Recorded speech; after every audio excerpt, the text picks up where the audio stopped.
This session is going to revolve around regional responses to the climate, innovation, mitigation, and social impacts of really the climate that we're in.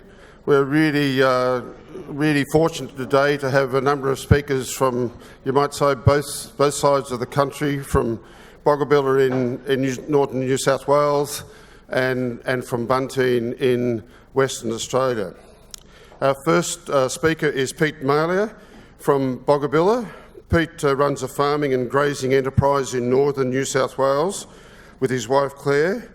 He provides agronomy, financial and broader agricultural consultancy services to the industry. He has a science degree and are very involved in agricultural advocacy. Welcome, Peter, to Birchip, Peter, and we look forward to your presentation. Thanks, Pete.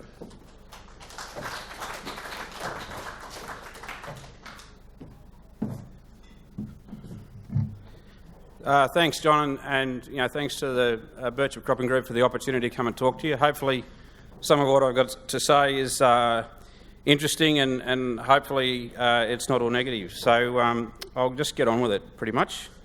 My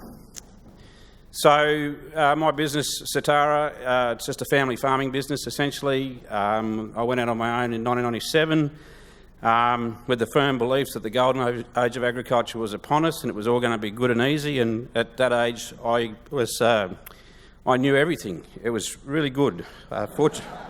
Unfortunately, as time's gone on, I found that I know less and less. So our primary enterprise is grain production. We do contract farming work. We have a cattle stud. We do opportunity feed cattle when conditions are right, the seasons are right, and the market works. And we do a bit of consulting work. So our farming system, so we're a predominantly summer rainfall country up there, about 600 millimetres a year would be what I'd say is our long-term average rainfall, although I think these days that's questionable.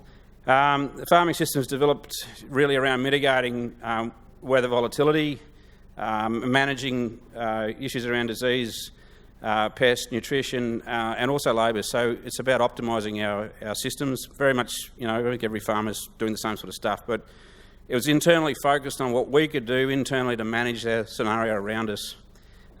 Focused very heavily on controlled traffic farming, minimum tillage systems, and we were running structured rotations. So with high confidence in weather, these were the systems that we were running, which we felt and demonstrably were delivering the goods. As I said, we were optimising cropping frequency. Planting and harvesting are the two most expensive single operations we do, so we want to do them, make sure that they're profitable when we do them, and so the conditions have got to be right to make that work. Issues around tenure and things make that difficult. We're also run grain storage systems and marketing logistics and strategies around minimising the impact of market volatility. So today I was asked to talk about drought and climate resilience, and I guess my observation is very simply that drought is a natural, it's the wave, like Peter's saying, as are all other extremes. So I don't think it's just a drought issue or a drought conversation that Australia needs to have. It's around essentially events that are unmitigable from within the business that are concerned. And my issue is that things are changing. So we are above average farmers in our district, but weather volatility is now beating the cultural mitigants that we've built into our system. So I can't confidently run my business now the way I could when I started. And it's not just that I know more now, the conditions have changed. And we've been very innovative and really pushed hard to try and make that happen. But my annual budgets now, we're revising down profit and yield forecasts based on weather volatility alone. So it's not declines in fertility, it's not disease issues, it's not anything other than simply weather volatility that we can't manage better. And my observation is the risk profile in our business and our industry and in our community is shifting faster than most people are aware, which is a real problem. And that structured rotation strategy that we had in place is now becoming more opportunistic. So as we come under a little bit more pressure, our confidence to be able to stick to that program has been eroded, and we're moving along. So the industry generally has had this strategy around driving productivity. So trying to, like a hamster on a hamster wheel, we're trying to outrun the conditions by producing more and producing more with less. And what inevitably we're doing is shorting our natural capital base. And that's, those short-term decisions to try and manage the current season to meet short-term finance cycles are going to have long-term consequences across the industry. And my observation is that the problems we're dealing with are actually beyond internal management systems. There's a structural problem. So commercially, when you want to put money somewhere, and Charlotte's conversation this morning was really good and I really enjoyed it, but it's really around a risk-reward assessment. And, if you run a low-risk business, you can run low rewards or low margins, that's fine. If you've got a high risk, you need a high margin to justify the investment. Nothing is risk-free, but Australian agriculture is generally being wound into a low-reward, high-risk category, which is nonsensical, and ultimately people will question their investment in that going forward. And for me, climate change is a major driver of that, coupled with what I would call grossly inadequate public policy settings. And I won't get into politics and be really nasty, but mitigating the risk is really important for how we run our business and about how people perceive the risk in our business. And so you say, well, why does that matter? Well, I mean, my first job is to feed my family before I feed the rest of the world. If I can't feed my family, then it's a decision about whether or not I keep doing what I'm doing. If the rewards don't line up with the risk we're being asked to take all the time, then I may well choose not to be a farmer. And there will be people who will exit the industry on the basis either they can't afford to keep doing it, or it's not rewarding enough to keep doing it, or people just won't enter the industry. And that's a big issue too. Now, that's fine, I can stop farming, but someone needs to do it. Society actually needs an agricultural industry that works. It's a social imperative to ensure that there is a viable agricultural sector to support a stable society. And my challenge to people is that a business-as-usual approach to agriculture with incremental reform won't cut it. So what's it mean? As I said, business as usual won't cut it. A narrow policy focus on productivity, an R&D focus on productivity is potentially making things worse, because ultimately what we're doing is mining that natural capital. Whether you want to talk about soil carbon or biodiversity or a whole range of parameters, it's a short-term thinking to a long-term system, which is quite dangerous. So there's ads for industry super with John Wood, and he talks about the industry super fund and the other one, and then right at the end there's a little disclaimer that says past performance is not a good indicator for future performance. Well, that's exactly where we're at in agriculture in the face of climate change. So people who talk about the future of agriculture based on what's happened in the past, that's a really poor way to start talking about how we go forward. We can talk about cultural things, but what's happening has changed. And so there is a need for transformational change. And Charlotte's presentation this morning was great. So I spent a little bit of time in my history working as a finance manager, and so the 3 C's are creditor, collateral, cash flow and character. And the implications for climate change are that the risk around our business is rising, so that affects cash flow and debt serviceability, and it's a big problem. And banks don't really take risks, and APRA sits there to make sure that the banks are very, very safe. So they have to, cover their risk all of the time, and they're just like casinos. They might take a risk on an individual transaction, but they have a book or a loan portfolio, and they make sure that the odds are in their favour. Now, if they perceive that the risk in our business is changing, then that will have an impact on the cost of finance for us and the availability of finance. And climate change is increasing that risk, and CBA are looking at that now. So when they're talking about adaptation and mitigation, there's a real problem in that, because public policy is not shifting fast enough. There's not enough market-driven incentive to try and make agriculture meet its targets, and the global implications of climate change, it doesn't really matter what we do in our business, global climate change is a serious issue, and the banks are aware of it, and that has implications for us going forward. So agriculture is adaptable, and we are very capable operators, and there are things that we can do. But practice and practice change are driven by public policy and market forces.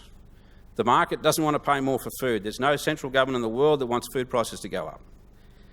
We don't get paid for sustainability. In fact, we've got a whole government policy and agenda and even farm leadership that keeps saying we've got to lift productivity. We're going to lift agricultural productivity to 100 billion by 2030. It's very unlikely that we're going to achieve that, and it's not the solution to the problems that we face, in my view. It doesn't mean we can't do it, but there is a tendency for people to blame farmers all the time for the problems that happen, and the reporting of agricultural emissions is, to me, somewhat problematic because a lot of the emissions that are agricultural emissions don't occur on farm. So, we produce wheat, and the boards, the borough boards, are just, that product is taken off farm. Well, that's a carbon positive venture. What happens past the farm gate is actually just as important, and the way that's reported is there. So we kind of get bashed a bit. But at the same time, we do need to own our own reality, and a lot of what we're doing isn't truly sustainable, and that's because of the constraints that are put on us by the market and by public policy. So there's a neuroscientist called Hannah Critchlow, and I'm going to run over time here, so I've got to go faster. She just talked about the science of fate. So basically, people are wired to think conservatively or progressively, and most of the population is conservative. And what happens when they're faced with a fearful outlook is that they become more conservative. That's the natural tendency. And if you live in a stable environment, that makes sense. Don't rock the boat. But we don't live in a stable environment anymore, and we need to get out of that scenario, because what it means is populism is trumping leadership, and we need to not necessarily say what people want to hear. We need to start being courageous in how we position ourselves going forward. And so for me, what that all means is the greatest impediment for the necessary changes and the opportunities to be realised are actually emotional and psychological. Because there are solutions out there, and there's plenty we can do, and that's inside and outside of the agricultural sector. And we need to check our own assumptions about that. So our family has been innovating for a long time. And we were focused on farming back in the 90s. My brother Rob's an electrical engineer, and we wanted to be able to run our machinery at night, and Rob said, I can some solutions to that. And so he developed Beeline GPS guidance, which was actually world-leading technology, and so the first commercially controlled tractor, so with the GPS steering the tractor, was on our farm and home, built and designed by my brother. Beeline went on to become number one market leader in GPS guidance for some years after that. And we all, well, most people I think, use GPS now, and it was a massive game changer for us. At the end of that, reduced our inputs, improved our efficiency, did a whole bunch of things, and enabled our true control traffic systems for improving soil structure. So on the back of that, coming out of that, Rob decided we wanted to do something more for the planet a little bit, and we started looking at energy and what we're doing, and Rob decided to get involved with solar. We started working with responding to government incentives and subsidies around small-scale solar. So every transformer on the farm, we put in a solar system next to it and capitalised on that. And that was good commercially, but it didn't really make much of an impact in terms of energy more broadly. Oh, there we go. So then we were getting serious about that. My parents decided to retire. They wanted to buy a retirement block. So Dad actually found a block that really suited his aspiration to build solar systems. It was 2 k's from a substation with major power lines running through it. And Rob went to work on that and came up with a modified design of the PEG system. And they designed and built a 4.8 megawatt solar farm. And my brother Dave then decided he'd get involved and manage the construction process. So it's called the Chilamera Solar Farm. Just over the tree line to the north there is the town of Gundawindi. So we're just selling power into the energy market, into the grid. So there's no agreements in place, it's just a spot market as it goes. Project life is projected at 30 years. We're exceeding our projections on production and returns, but projected ROI is about 10% per year. Daily generation is about 28 megawatts, powering 2,500 farms. In the construction, we did it ourselves. It was pretty much local contractors, contractor wages, and no government subsidies. It's privately owned, privately funded in the construction of it. A lot of people said we couldn't do it, and it worked better than we thought it would. The success of that was, obviously, it was replicable, and we could do it again. We proved that you could build large-scale solar without subsidies. We proved the PEG construction, which hadn't been used in that sort of scale before, was easily adaptable to what we were doing. It's a 40% cheaper construction than traditional fixed incline panels and trackers. Got to keep going. It's scalable. There's opportunity for before and after the pole installations. And regional infrastructure investment like that has opportunities to improve grid stability and reliability. So putting more generators out in the bush across the network in regional Australia has some significant upside for power stability in the bush. The component cost of building that system are continuing to come down. And on the back of that, Morelli Projects as a company was formed to build more systems. Subsequently, we built the Dunblane Solar Farm, which is up at Barcaldine, 11 megawatts on the photovoltaic side. Construction took 11 weeks, core team of 15 people, local employment opportunities, that's the thing. Again, privately owned, no subsidies. We completed 3 projects since that one, and the pipeline's building now, so there's plenty of opportunity to do that. There is a limited window because power prices will start to fall inevitably, but the low-cost construction and design mechanism that's here is very competitive. PEG system is just Rio banged into the ground, some plates crimped to that Rio. It's all engineered correctly. The soil surveys and geotech surveys are all done, and the designs match to the conditions. So there's no concrete, very little framing. Foundations are cheaper. Reduction in labour costs because there's no heavy machinery involved, there's no lifting, there's a whole bunch of things that work really well for the system. But yeah, substructure material costs reduced by 65%. So the take home for me is that, there's a quick run through, and I'm happy to answer the question, but agriculture arguably is the most to lose from a changing climate. But we also have an opportunity to lead and benefit from the solutions at a farm and a community level. And for me, agriculture is not about farmers, it's about the community. The solutions to many of the problems actually make sense, and they are commercially and economically viable with ancillary benefits for the environment and a whole bunch of things that go with it. And my real take-home message is if we wait for someone else to save us or solve our problems, we are the ones who miss out on the primary benefits of that. And that's the big take-home for me, is we've got to get proactive and get involved. And that's the reason why I do it. So that's the end of my presentation, and I hopefully there's something in there that people can take home.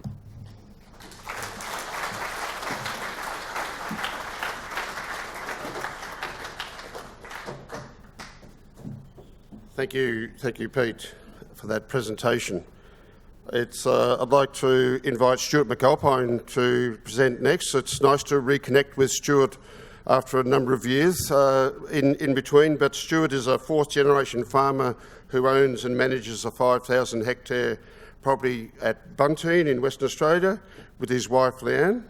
Stuart is a co-founder of one of the other premier grower groups, the Levy Group in Western Australia. He was the inaugural president in 1997. Stuart instigated and chaired the regional repopulation plan with the Shire of Dowallaneu in 2010. It has led to an increase in the population in Dowallaneu Shire by around 15%. From his work, Stuart has co-founded the Regional Regeneration Alliance, a cross-regional impact not-for-profit organisation aimed at developing and supporting sustainable land, economic and community regeneration projects utilising a collective impact. Welcome, Stuart.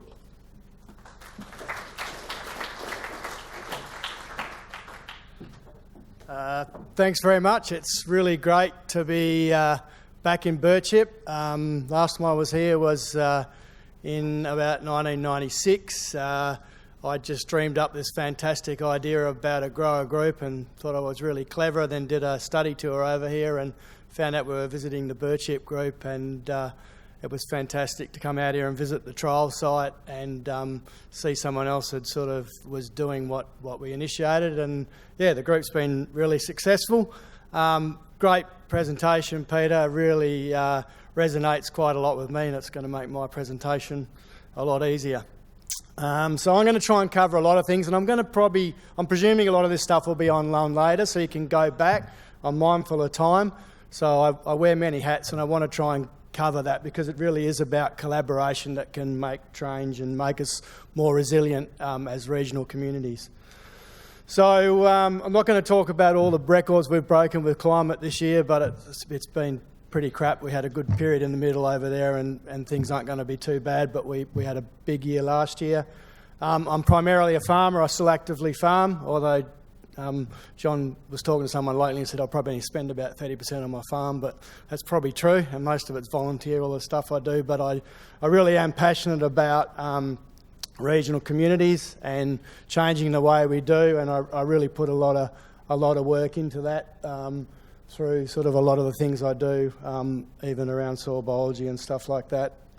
So that's the farm. So we talked about the co-founder, the REPOP. I also sit on the committee for the Regenerative Farmers Network in Western Australia. I've been farming regeneratively since about 2006. We all farm regeneratively, by the way, so don't be frightened by the term regenerative and be anti it, but some of us, regenerative agriculture is a journey, and I'll go more into that. And I'm going to talk a little bit about wide open agriculture, but my second presentation today will talk more about that. So just a quick outline. I'm just going to cover agriculture and the degenerative outcomes it's had on that natural capital that we've heard a few people talk about, and its place it can have in building that resilience that we're required to going forward. I'm going to talk a little bit about a common land case. You can look that up on the internet later. I love their business model around full return, so I'm just going to gloss over that quickly and give some examples of some of the collaborative groups that are working together in Western Australia as hopefully an inspiration for more of that sort of stuff to happen in all regional communities. So that's about it. And then, the Regional Regeneration Alliance, I'm pretty passionate about that, and that's really working with communities to work out what skills and stuff they have as well. So we'll look at that. All right, this is really, really important. So farming has always benefited from the flow of natural capital into produce to food us. And one of the problems is an economic problem, and we've always tried to extract the maximum amount of that natural capital to produce food. It's just what we do as humans. We want to get better and better. And so we aim to maximise that return on investment. And basically that's led to degradation in exchange for financial capital. We've just got better and better at doing that. Like we've been doing that for 10,000 years since we stopped being hunters and gatherers. We might have taken 300 years to crash an ecosystem before by not replacing it. We've got better at doing a lot of things, but we still are quite extractive in the way we farm. We take out as much of that process. So, you can't ignore some of the facts that there's just huge degradation as part of human activity, and that's had a flow-on effect into why we have some of these climate issues or human-induced climate change as well. And even Western Australia, if you look back at some of the consequences in my patch in Western Australia, huge salinisation, secondary salinisation, from overclearing, acidification, compaction, they're all sidelines to agriculture. And they're all caused mainly because we haven't been allowing that photosynthetic process to build natural capital, as well as taking food and produce from that to feed ourselves and the environment. It's an economic problem, and we need to recognise that as a society, and we need to start accounting for that natural capital. So all those things are real, but that's enough of the bad news. I want to move on to the good news, because we can restore all these degraded landscapes across the world. There's lots of alternatives to economic growth based on economic degradation. There's lots of good books around that. We've got Call of the Reed Warbler, Growing a Revolution, David Montgomery, some of Gabe Brown's stuff. There's just great examples of farmers around the world, and we've got plenty of leaders in Australia. The Haggertys over the west, I've been farming that way for a while, that are finding ways to actually build natural capital and natural carbon in the soil and rebuild that. And I like to think, there's a really great book that I read from a guy, John Perkins. It's called The New Confessions of an Economic Hitman, and he talks about the death economy, which is that economy that's based on the destruction of natural capital in return for financial capital. And he talks about the life economy, which is really turning it into a regenerative economy that actually allows for the capital society to be generated from rebuilding natural capital. So I love that term, life economy. Okay, so for me, and for those who don't know, regenerative to me is about defining agriculture practices that improve the soil health and water and nutrient cycles. But also they need to regenerate the businesses and communities that engage with that land, both economically and socially, and not just purely driven by exploiting natural resources of the earth, but actually rebuilding them. And I think Charlie's gives a really good description there of what regenerative is. So if you look forward, and this is just a list, and I can speak from practice, like, you know, all those things can be reversed with a regenerative approach to agriculture, all the damage that we've done. That's some of the wheat growing at my plan. You can see the dreadlocks on those roots, and they're only sort of 2.5, 3-leaf wheat plants, and you can see that there's a lot of energy into growing roots and pumping carbon back into the soil. Carbon is the greatest asset we've got on this earth. It's the only thing that gives you real value. Carbon holds 7 to 8 times its volume in water. As an exchange site, it's 3 to 30 times more efficient for holding nutrients compared to even the best soils. So it's just an amazing product, and it filters and does many other things. So we can do all those things. And, you know, landscape restoration has a real place in meeting a lot of these sustainable development goals that we can go. So I just want to spend a little bit of time on this because if we talk about industrial agriculture, don't get me wrong, we are absolutely fantastic at producing, I'm not going to call it food, I'm going to call it a commodity because I think that's what it's become. We're really good. We're really good at technology, and groups like the Birchip group and the Levy group have pioneered us getting much better. And some of those practices, like no-till and better use, have been really regenerative and really good for a lot of things. There's less water erosion, and so we don't want to be too hard on ourselves, but we just need more of a focus in actually concentrating on the third component of soil health, which we haven't been particularly good at, which is the glue that holds it all together, and that's the soil biology, and that's an area I've been working really strongly in.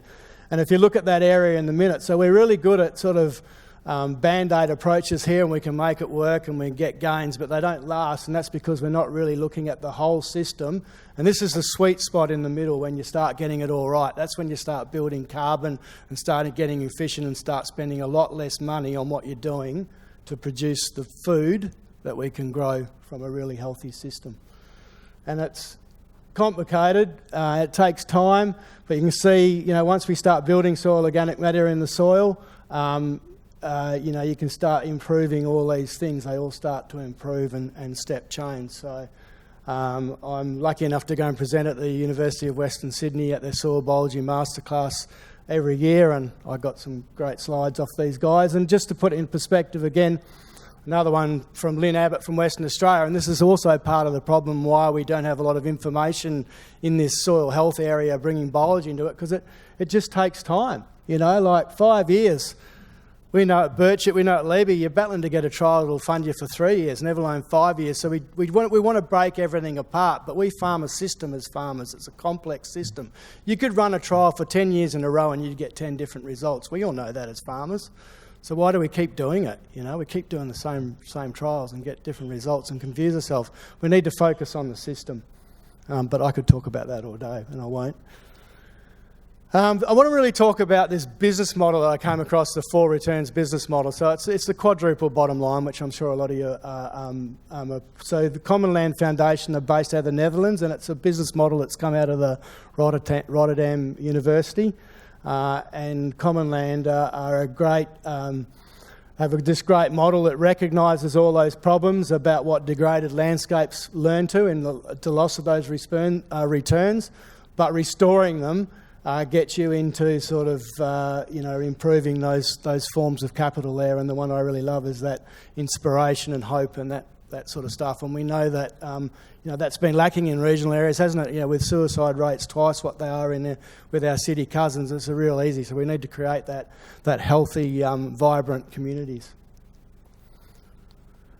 So that's just a bit of a model, and it allows that time, that 20-year time period. It breaks it up into natural zones, combined zones and economic zones, so it allows for building a carbon and restoring some of the vegetation that's required to get the water cycles and the rain cycles going that Walter Jenner articulates really, really well. So it's a great model. Look it up. They're a great group. They've got projects in Australia, Spain, South Africa and in the Netherlands where they're based. It's all there. It's too hard to explain in a short 20-minute presentation. So they have been working with me on my farm. So Wide Open Agriculture, Commonland are a major funder or beneficiary of them. And that's just some perennial shrubs we've planted on some sort of marginal country, revegetating some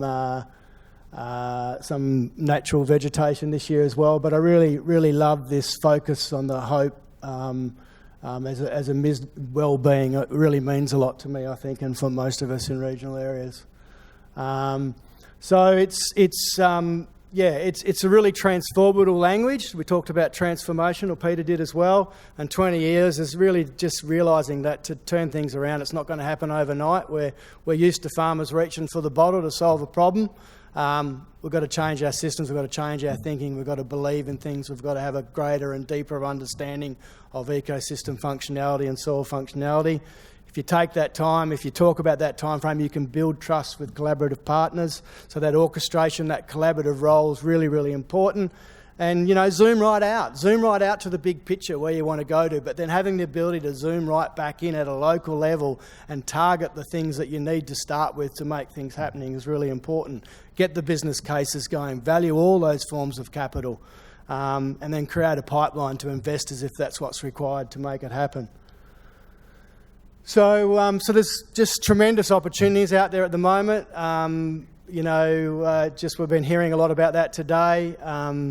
There is, I think, a new movement and a new direction to actually force people to take climate risk mitigation into place. That's going to create a lot of collaboration with carbon systems and natural capital accounting and offsets and green bonds we heard Charlotte talk about as well, and I was lucky to hear her talk at that conference she mentioned in UWA. I was invited to that.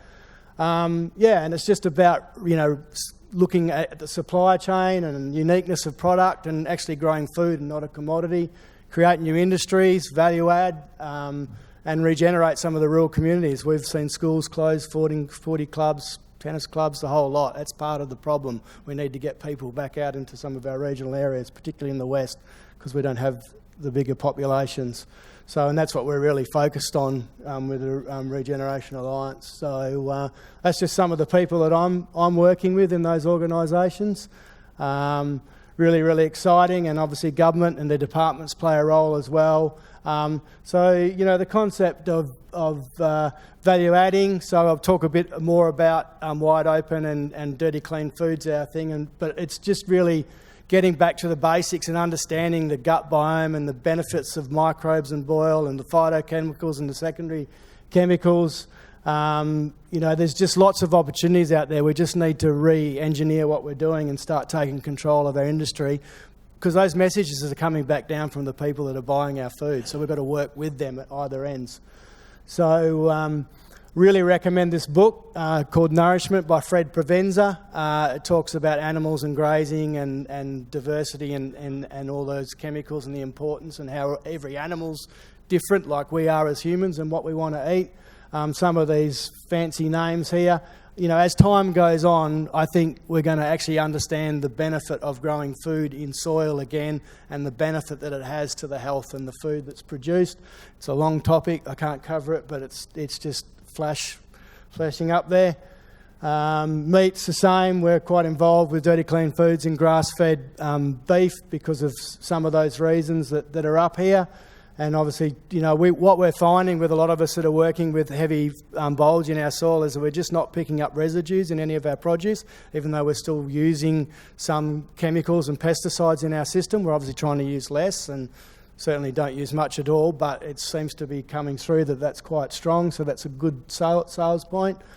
So our challenge as farmers is really to start getting back to basics and assist nature to what it wants to do and get on with it, because it's a free service for us. If we can empower those natural processes, it's not going to cost us any money. We don't have to use all these products that ironically have come from the destruction of natural capital, either in the energy or in the products to make us keep farming. It's like crazy. The plants can actually do that themselves, and the animals. So allow for that alternative business plan, really. Plan B. Like, we're really good at plan A, but what about plan B? Plan B is where we take control of things again. And there's a growing number of people that are doing it. So, yeah.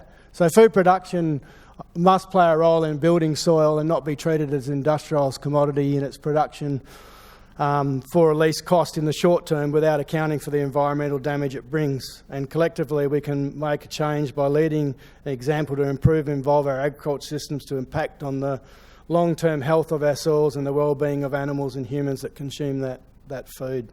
And that's really, really important. So, and I know we can do that, and it doesn't mean cuts in production. In fact, I think it'll lead to greater production, and it certainly puts more money back in your pocket when you start getting more efficient. So hopefully I got through quickly enough. John?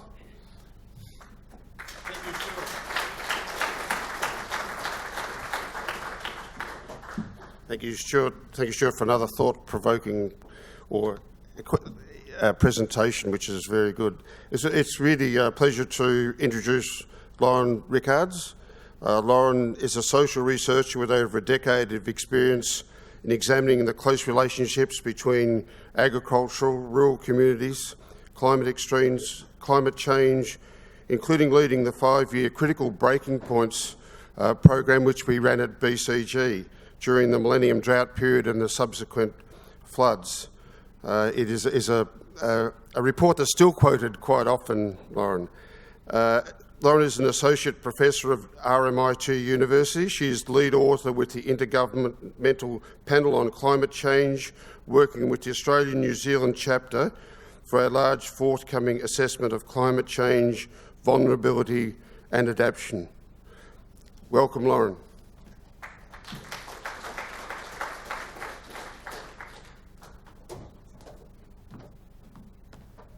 Great, thank you so much. It's such a pleasure to be back here. I owe BCG the best job title I ever had, which was Thinker in Residence, back when I was a consultant. And I've since moved into academia because I really wanted to be able to ask some sustained questions, some of the big questions. And of course, those questions are now very much at the forefront. And I must say that I feel like I've come here and I'm a little bit behind already. And perhaps that's because I've come from Melbourne and I haven't been quite aware of just how transformational people's attitudes are, how radical some of the thinking and discussion has been. And so I'm going to try to adapt my slides to sort of introduce some of the kind of more radical and transformational elements of what I've been looking at as well. I should say I'm in the Centre for Urban Research, but first of all I tell all my colleagues that urban is a verb and it's a process, and it actually relies heavily on all those other non-urban spaces. And I also want to really emphasise that the urban is not the opposite, and it's also not the enemy of the rural, and we really have to start getting beyond these ideas and welcome urban researchers or pseudo-urban researchers such as myself. So I'm going to talk a little bit about some thinking around resilience, this kind of very contested term, that spreads across a whole range of different research I've been doing. Some I'll refer back to the critical breaking point work, which was catalytic in my own thinking and I believe was a bit of a milestone for Birchip Cropping Group as well. And think about some of the subsequent work I've been doing, including for the Climate Council. We did a big project called On the Frontline, Rural Communities and Climate Change. And there's a host of other things emerging because, as you know, we're at a bit of a moment. Rural Australia is on the front pages of Australian news. And there's huge opportunities to really grasp that and to demonstrate some of the amazing thinking that's going on, which is far and beyond the sort of thinking going on in a lot of metropolitan centres. So I'm going to touch on these topics, thinking about what is resilience, resilience of what, and particularly sort of thinking about that idea of regional resilience, to what effect, so what are the implications and what's needed. So as John mentioned, I was lucky enough to do this project, which in itself was a very adaptable project. It sort of started off with a year's funding, and we sort of pieced together bit by bit the resources to kind of keep it going as the drought went on. So one of the things about doing research on these sorts of things is that actually putting out front how long the project will go for is, of course, an open question. And we were lucky to be able to keep going with it. And what that meant was that we gathered together a really unique longitudinal empirical insight into how farm households were coping, managing, adapting, thriving, a whole range of different experiences through the Millennium Drought in the wider Birchip area. There were all sorts of different elements to this. I trained up local women to be the interviewers, I should say, which was a really valuable part of it. And we ended up having a huge amount of data, which caused me a nervous breakdown at the time. But one of the things that really brought to the fore was the problems with the term that in the Millennium Drought was really sort of coming to the fore and was often considered to be the solution, this idea of resilience. But what's really obvious now is that resilience has many, many different meanings. One of them is associated with the idea of security or securitisation, and this is often evident when resilience is discussed in relation to the nation, so national resilience. So for those of you who've read the 2016 Defence White Paper, you'll notice that when national resilience is discussed there, it's very much a kind of border security type control. It's very much about Australia's assets and position and securing itself, particularly in the Asia-Pacific region. And there's clear benefits to a security mindset, food security, water security. We need to have the resources available. We need to make sure we protect and have those accessible. But there's also some limitations to this notion of security, and there's been a move towards other ways of thinking about it. This is evident when we think particularly in relation to natural disasters and this idea that rather than sort of locking out climate variability, we have to roll with the punches a bit more. And this is very much evident in the notion of resilience as a kind of bounce back. We have Mr. Bouncy there. This idea of bouncing back to normal. This too can be a really, really valuable thing, and any of us who've had the misfortune of experiencing a really severe shock of any kind, natural disaster or personal, etc., knows just how important it is to regain a sense of stability, regain a sense of normalcy, so that you can actually function and then move on. But again, we're also sort of moving beyond this notion of resilience as sufficient as well. It's important, necessary, but not sufficient.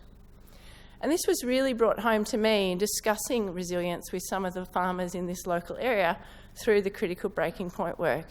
So the two young farmers that are quoted here were really, really bitter about the use of the word resilience. They were what you'd think of as young leading farmers in this broader district, and yet you can see there they're calling themselves stupid. They're calling themselves plain stupid. Both of them are talking about this being ridiculous, this idea of standing up and asking to be punched again.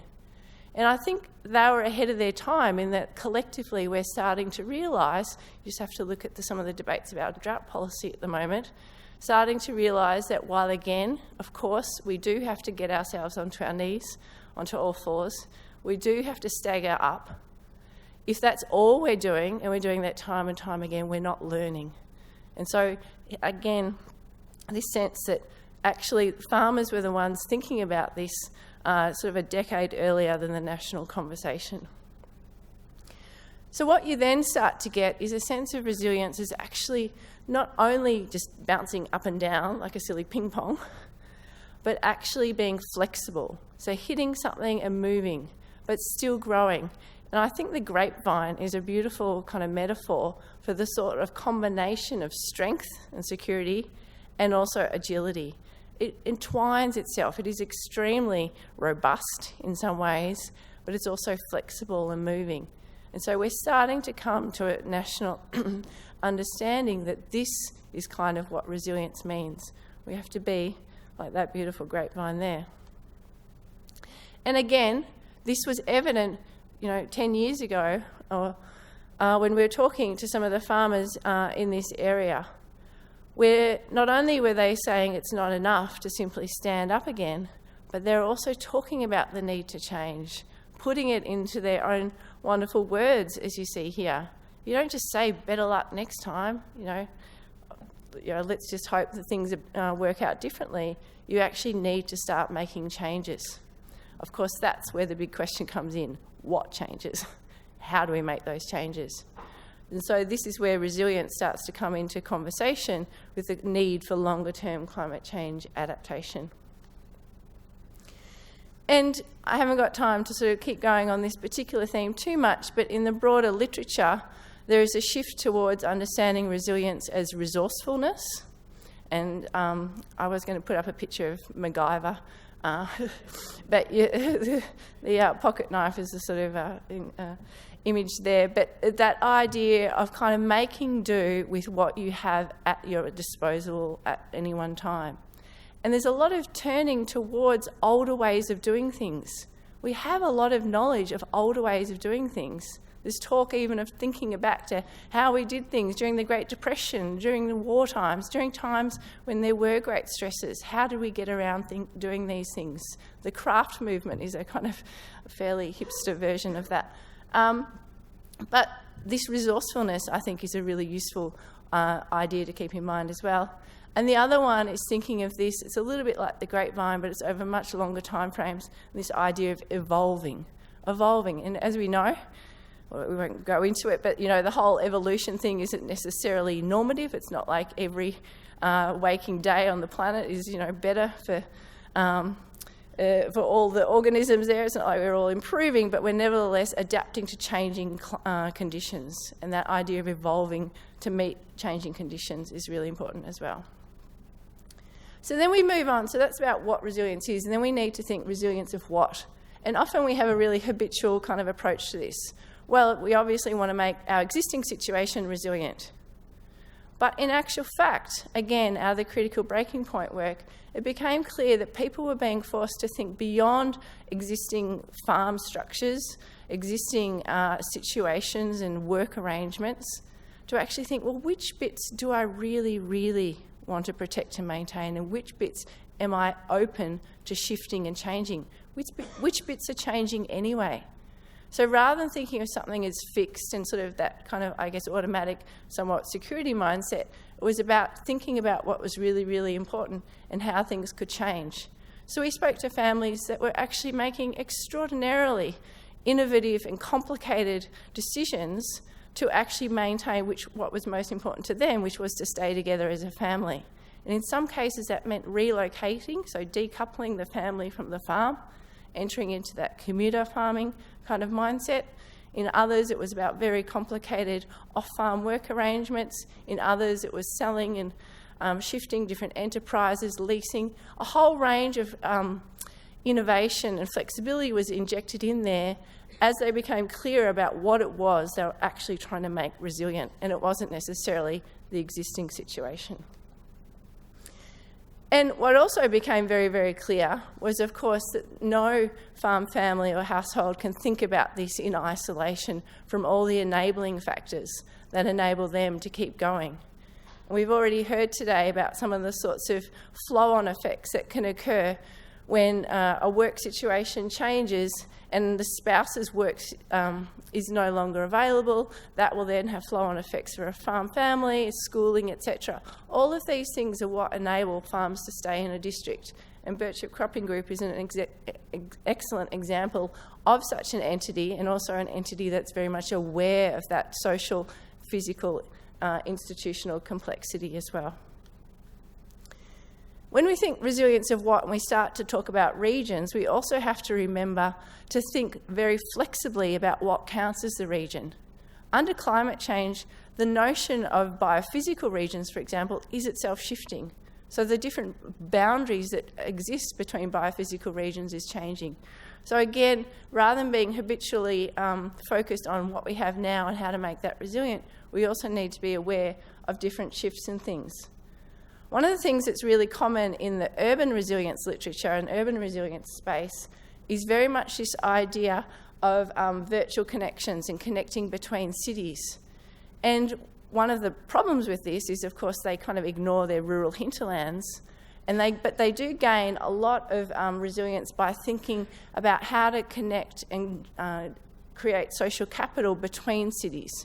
So Melbourne is connected to a whole range of other cities through the 100 Resilient Cities Network, which I should say, ironically, has just been defunded by the Rockefeller Foundation.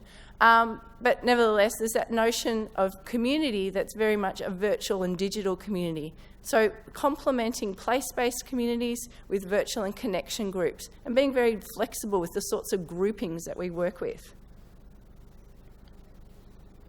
So then we come to the question of resilience to what? We've thought about what resilience looks like. We've thought about what we want to make resilient. And then the question is, well, what are we becoming resilient to? In a context like this, it's very important to acknowledge the very special role that specific resilience has. And specific resilience in the literature refers to resilience to a specific threat, in this case, drought. And there's a whole lot of reasons to keep that in mind at all times, because that's the special specific skills that can really reduce your exposure and the vulnerability to those particular threats. However, there's always uncertainties and there's always compounding factors. One of the big new themes coming up in the IPCC reports, hold your breath, the two kind of big things, one is compounding risks. So this is where things actually start to intersect and occur at the same time, and cascading risks. And with the floods following the droughts in the 2011 floods that came through Victoria, there was a real sense of not just flood kind of neutralising drought and kind of everyone being happy because water had returned to the landscape, but there was also very much a sense of cascading and compounding risks. So not only did you have the legacy effects of the drought, you also had weeds, you lost holidays, you also had fencing issues, etc., etc.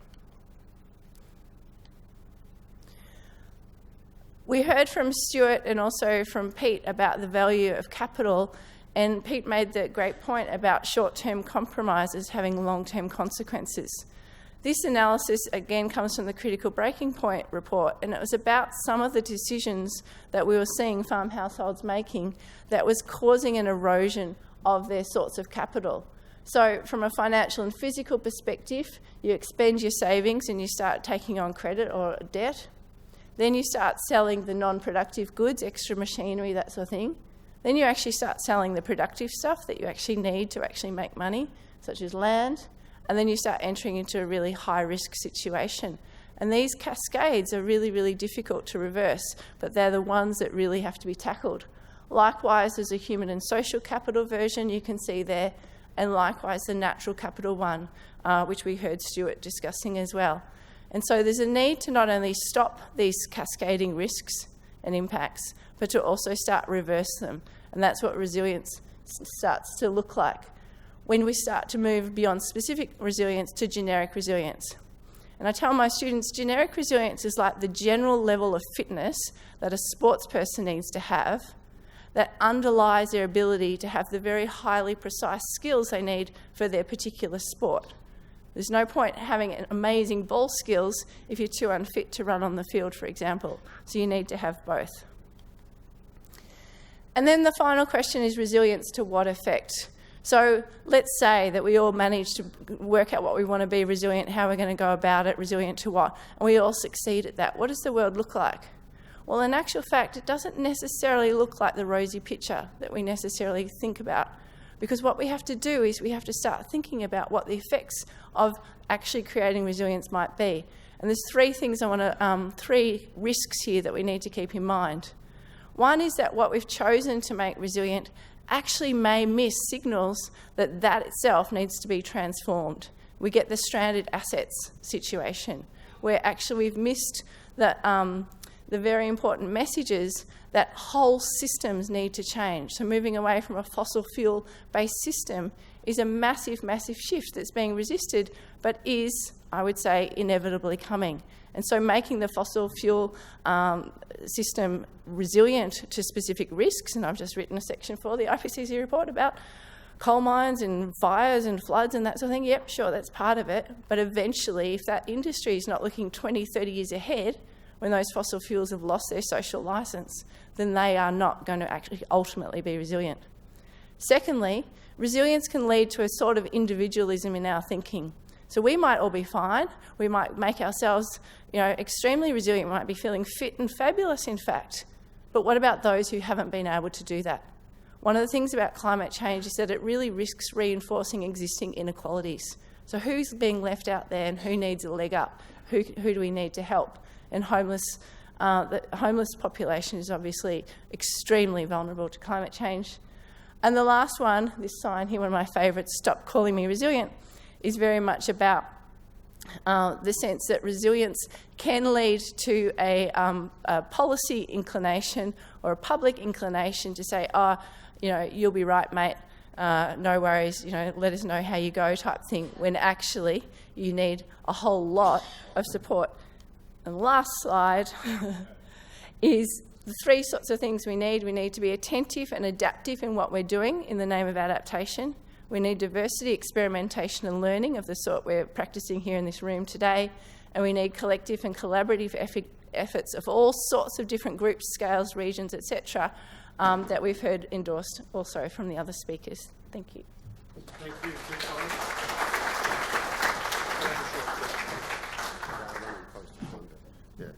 I'd just like to invite Pete and Stuart to come up and invite some questions. We are probably running very close to time to our next keynote speaker, but we have a little time for questions. So have we got a microphone up here? Yeah. Oh, Pete's somewhere. Questions? Gabrielle? Hi, sorry. One of the conversations that I've had, I know, with Pete a fair bit is the hollowing out of the middle of farming and food production. Does anyone have a view on that? And you talked a little bit, Lauren, about national security. Should food and food production be considered under the umbrella of national security, given the debates we're seeing on water and soil? And to your point, Stuart, farmers, everyone knows the age group of farmers.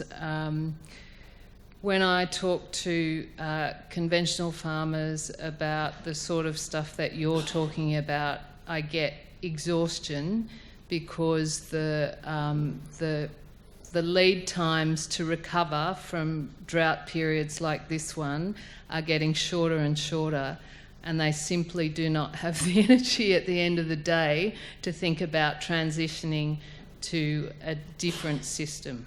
So in 25 words or less, does anyone have any policy ideas that a government could implement to think about keeping the middle of farming, transitioning perhaps in a changing climate, and maybe even including food production in national security? Who would like to start there? Lauren? Well, I'll just comment on the food one. I absolutely think food and food production is increasingly going to be seen as a national security issue, and it already is, in the sense that most of Australia's climate change adaptation budget, as pledged under the Paris Agreement, goes to supporting agricultural production in the Asia-Pacific region, particularly our closest neighbours. So there's a kind of sense there that it's very much part of a kind of keeping different groups self-sufficient in food, and that if they're not self-sufficient in food, then you have major security issues. We also just need to think back to the 2011 floods, when Rockhampton actually entered a period of acute food insecurity. They actually ran out of food because of their reliance on very long supply chains, which are increasingly proving hugely vulnerable to disruptions. Not only that, they're very reliant on two supermarket chains who had very rigid standards for food. And so because they were unable, I'm talking here about Coles, unable to actually find food that met their particularly strict standards, they were unable to get through the roads, the supermarkets were empty, and those reliant on those supermarkets suddenly found themselves without food options. So, you know, it's just the rigidity of those systems, both in terms of the supply chains, the standardisation, the very narrow supermarket options we have, are all part of what needs to be rethought as part of making our food system, and I'd include consumers, retailers, processors within that. What I would also just quickly say is that making something a national security issue, and I'm thinking here of calls for kind of a national climate emergency, for example, do themselves carry risks. One of the kind of problems with a kind of top-down national government approach to emergency is that it does tend to mean that democracy is put on the back burner. There's certain kind of red tape is cut through, and there's certain kind of decisions made without questions being asked. And that arguably is the opposite direction to what we need to go, to actually be engaging everybody and getting a whole sort of diversity of approaches and engagement with this question of food and food production. Not sure 35 words, I think, Stuart. Yeah. Look, I think we can transform systems relatively quickly within a 3-year period. Depends whether we're talking about profitability or not, and confidence. We've taken a lot of our intuition with being farmers away from us, because we've been able to grab really off-the-shelf products really quickly to solve problems really quickly. But those benefits aren't quite as much there anymore, as we've destroyed a lot of that natural capital, which really does equal resilience in the soil. So once you start building that biology and stuff happening again, your efficiencies go through the roof, so your profitability goes up and your enjoyment goes up, because you start actually taking more notice of what's happening in your soil and with your animals and their health, and that really does create a lot of positivity. I think one of the great challenges is marrying the finance cycle to the management cycle.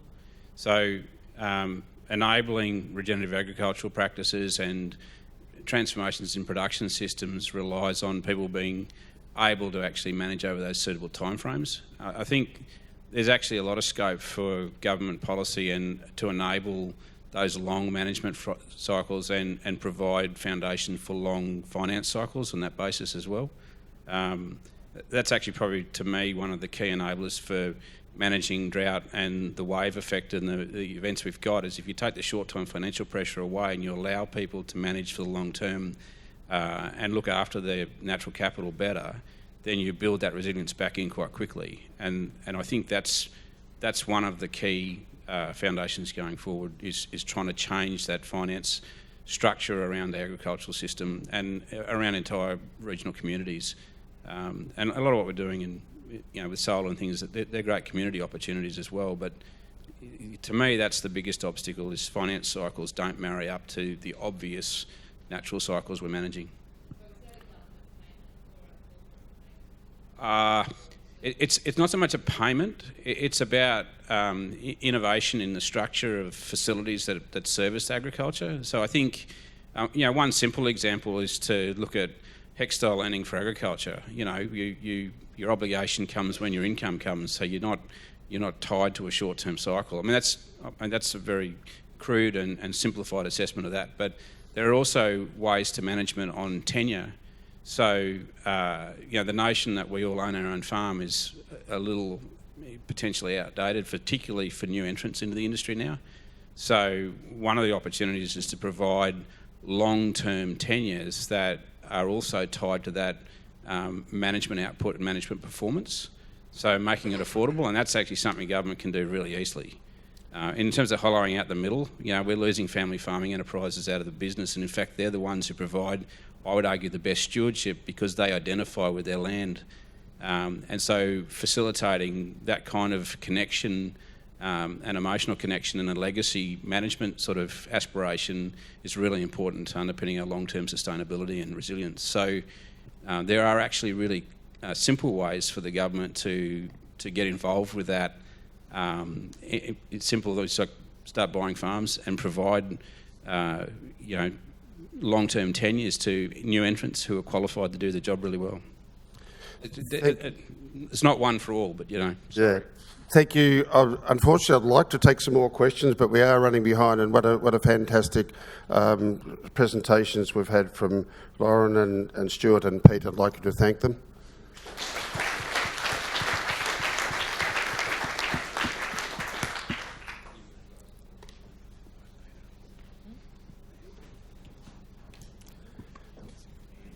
Yep, take one. Take one. Thanks, Lauren. We're really fortunate today to be able to have Professor Mark Howden present to us, and there will be another offline presentation. Mark's just come on there now. Thank you. It's good to see you, Mark. Mark is the Director of Climate Change Institute of the Australian National University, an Honorary Professor at Melbourne University, Vice Chair of the Intergovernment Panel on Climate Change, member of the ACT Climate Change Council, a member of the Australian National Climate Science Advisory Committee. He was on the US Federal Advisory Committee for the 3rd National Climate Assessment and contributes to several major national and international science and policy advisory bodies. Mark has worked on climate variability, climate change and innovation. And Mark, it just brings to my mind you're back in 2008 when our family, along with 3 other families in Birchip, did the program called Winds of Change, when we talked about adaptation and innovation in the climate on our farms. He's worked for over 30 years in the partnership with many industry and community groups, policy groups, via both research and science policy roles. Issues he address include agriculture and food security, the natural resource base, ecosystems and biodiversity, energy, water and urban systems, and has helped develop both the national and international greenhouse gas inventories that fundamentally are a fundamental part of the Paris Agreement, and has assessed sustainable ways to reduce emissions, and he's been a major contributor to the IPCC since 1991. In 2007, he shared the Nobel Peace Prize. Please welcome Professor Mark Howden. Thanks very much, John. So everything working there? You can hear me? Yeah, it's all good. Fantastic, thank you very much. And I'd just like to thank BCG and the other sponsors for this, and also Louisa for organising me to participate remotely. And also I'd like to just give my apologies for not actually being able to be there in person, but I've just come back from overseas and I couldn't fit it in to my schedule. So what I'm going to cover today is just essentially just the topic of managing in a changing and more variable climate, and I'll explain what I mean by more variable as I go through. And the little picture I put up there is essentially trying to pick up what I think Peter Heyman talked about this morning when he did his waves and tide analogy, and the pictures there about how do we manage this onrushing future that is coming towards us. So if we go to the next slide. Part of this future is about carbon dioxide concentrations in the atmosphere, our emissions of those, and what it's doing to our climate. So if we look at this graph, which goes back to the 1990s and up to the present, what we can see is carbon dioxide emissions from fossil fuel usage and industrial usage, cement manufacture, etc., in billions of tonnes a year. So going back to 1990, it was a bit over 20 billion tonnes.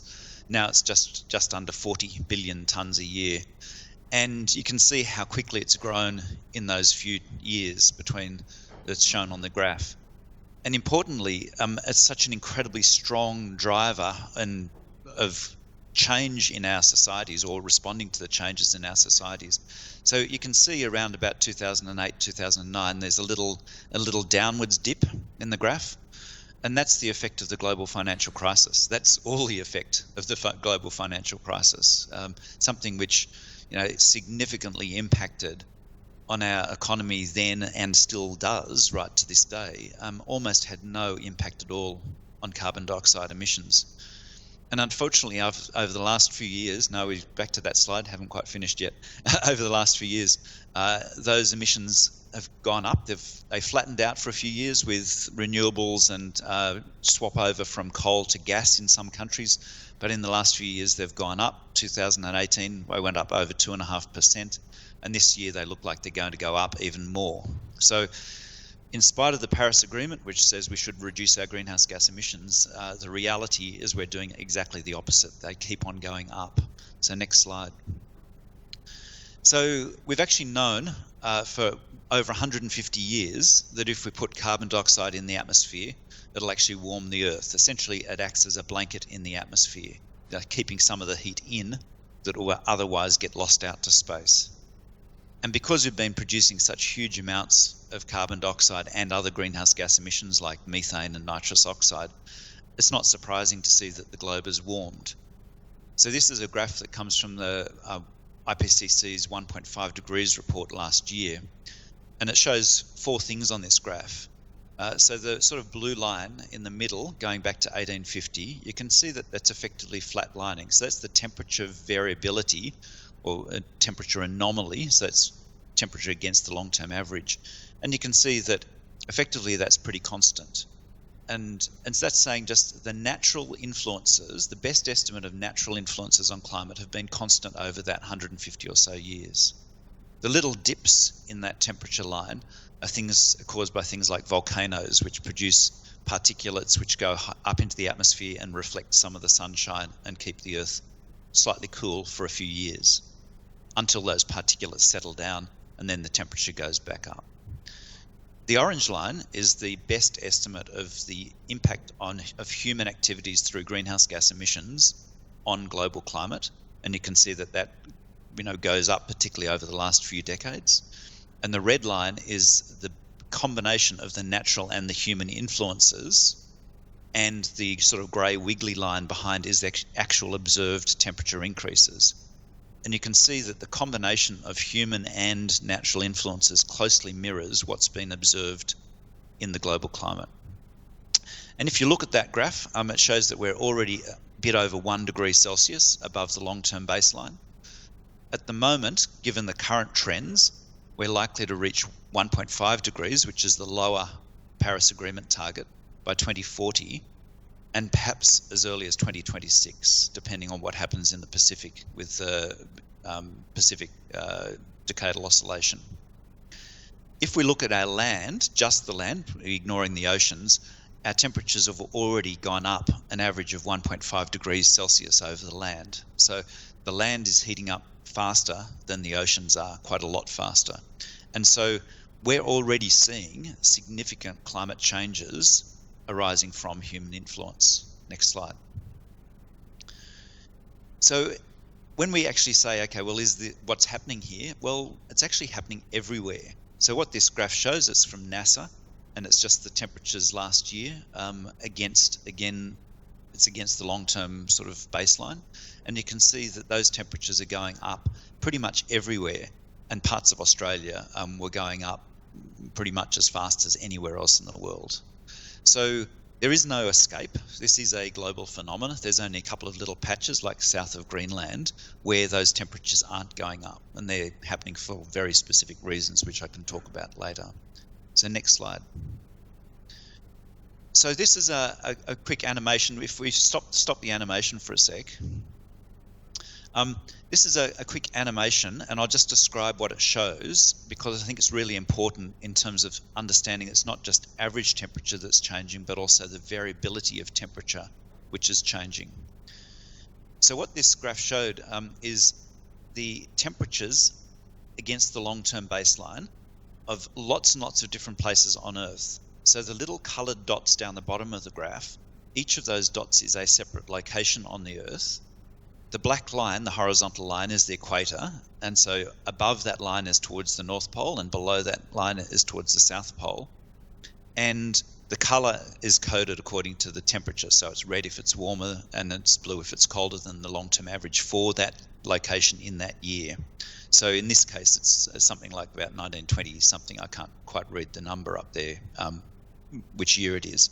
But you can see at the start of last century that there was lots of places. So this is the big lumpy graph in the middle, and you can see lots of places were smack bang on the average temperature. So that was the normal temperature that was being experienced. If there were some places which are a bit, like about 1 degree or a little bit more than 1 degree cooler than the long-term average, and then there were some places in 1932 or whatever it was, which are a bit warmer, so about 1 degree warmer than the long-term average. So if you think about that, the difference between those places which are colder than average and those places which were warmer than average, it's probably around about 3 degrees. So that's the range of temperatures from the cold to the hot. Now, if we keep on going with this, the animation, you can see what happens over the subsequent years since 1930 up to the present time.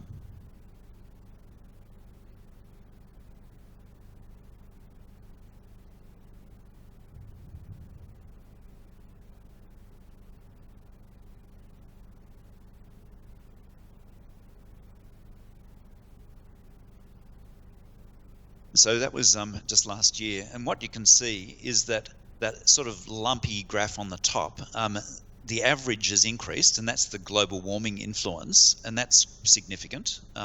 But the really startling thing for me from this graph is how the range of temperatures has expanded. So if you remember in the last graph, the sort of areas that were colder than the long-term average are about a bit over 1 degree colder. There is the hotter, about 1 degree hotter than the long-term average.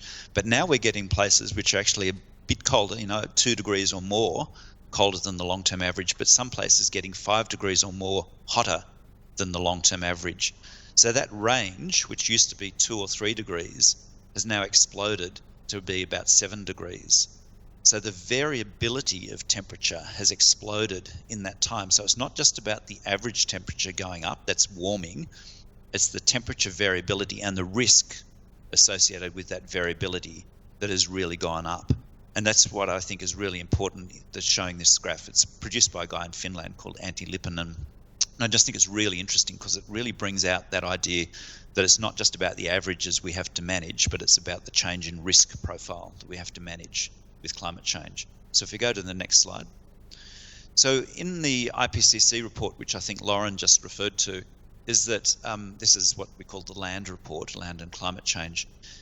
There was a huge documentation, several thousand papers, which actually showed what's already going on across the globe in terms of changes in our degradation status and sustainable farming and things like that. And to summarize very quickly a few of those points there, is what we've already seen is really significant increased duration and intensity of heat waves. And that's happened here in Australia and many other places, and I'm sure you've all experienced that. We've also seen droughts increasing in frequency and intensity in some regions. So if you go to the next slide, you can see that this is variable across the globe. So some places have got less drought, but a lot of places have got more drought. And one of those places is Southeast Australia, where you and I are sitting right at this moment. And so these are the observed trends, the things that have already happened in terms of our climate, even just at 1 degree Celsius global warming on average. If we go to the next slide.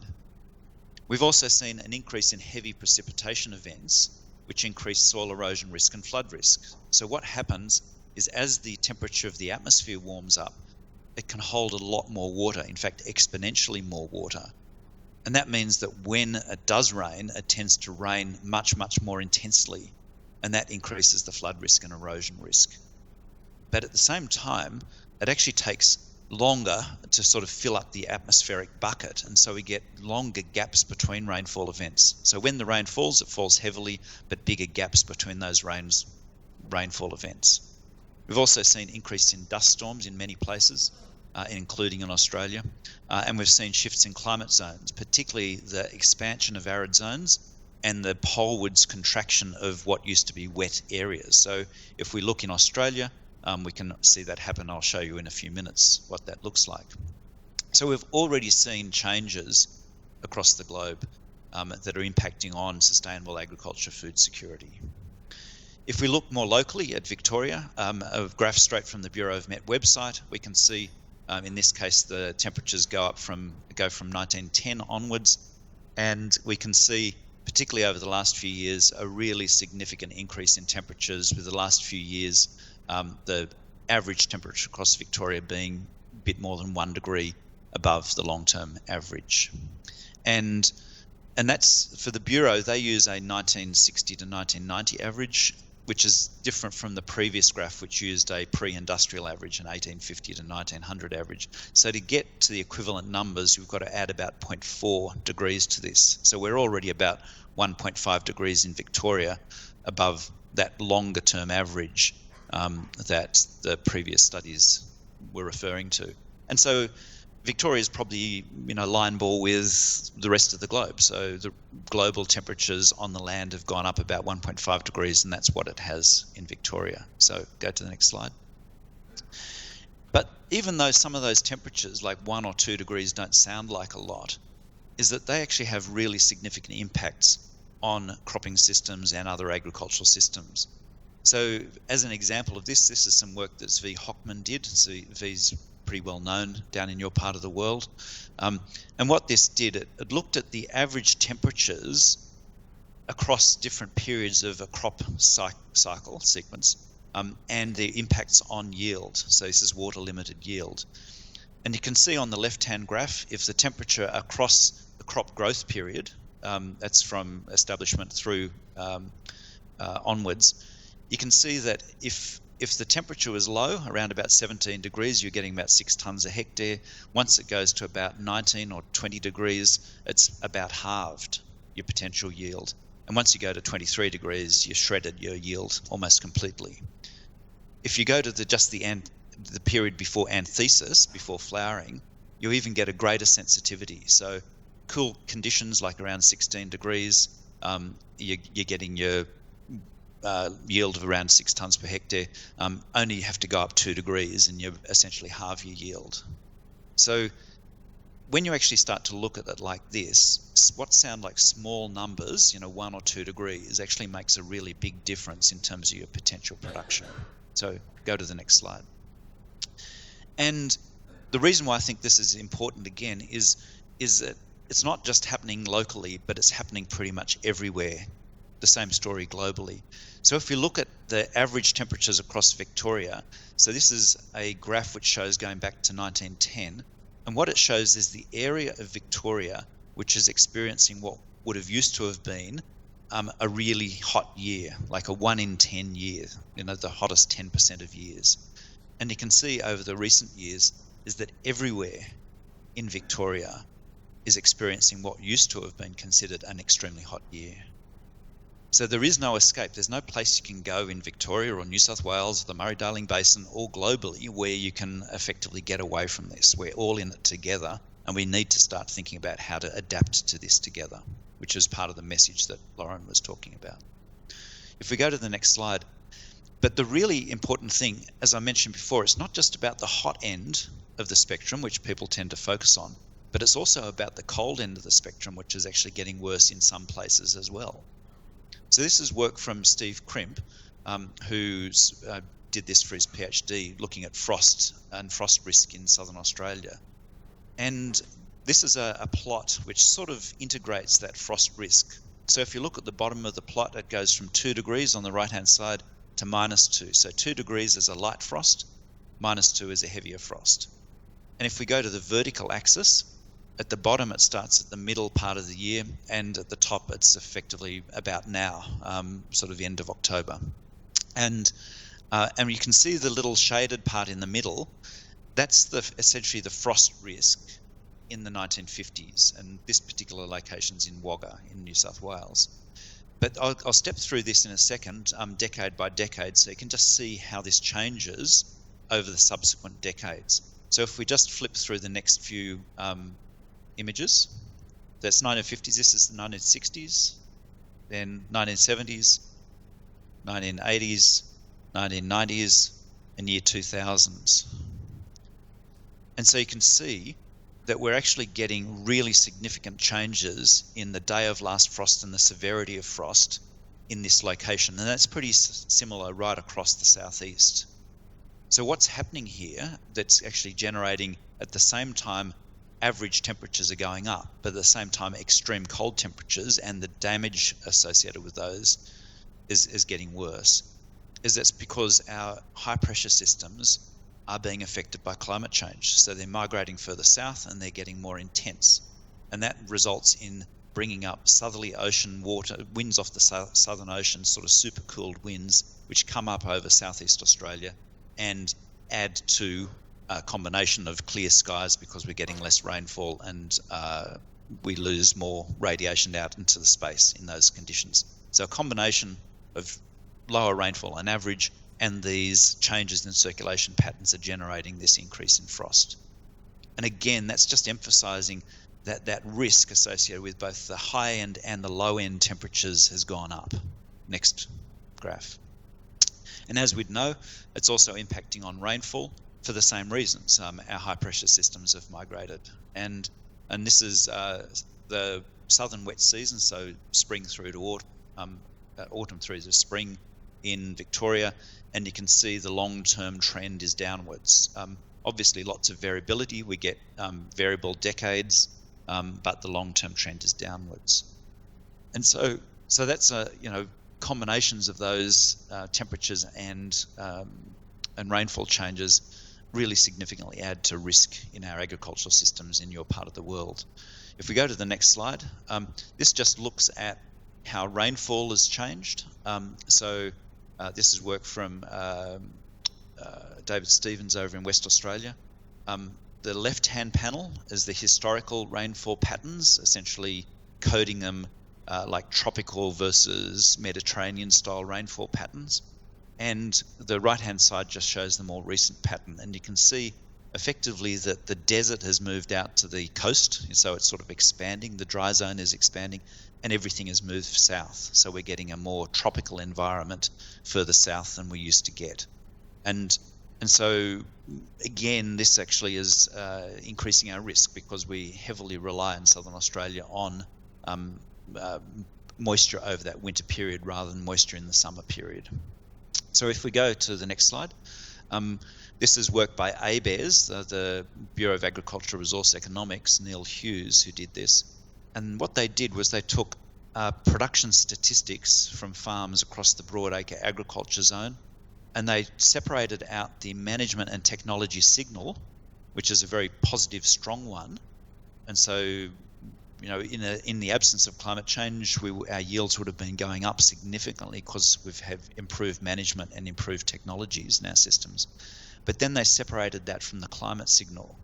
And so what you see in this graph is the climate signal that they evaluate from their analysis. And you can see what this is saying is that the climate signal alone can be dragging our productivity down by something like 20 to 25% in some areas. And that's what's happened only at 1 degree Celsius. So this is what's just going on right now. We don't have to wait for 20 or 30 or 50 years for this to happen. This is what's happening already due to climate change.